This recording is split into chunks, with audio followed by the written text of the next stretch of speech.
In a small city, a female bird lived in a cage.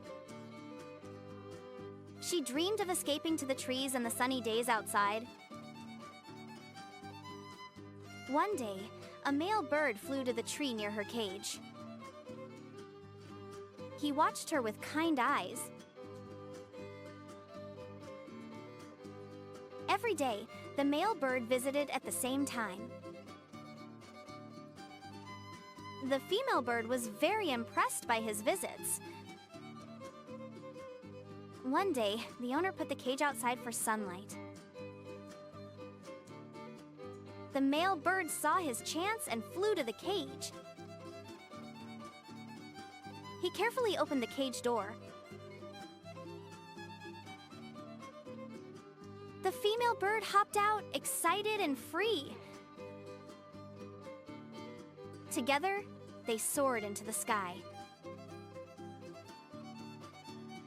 They flew away to a new life of freedom and happiness.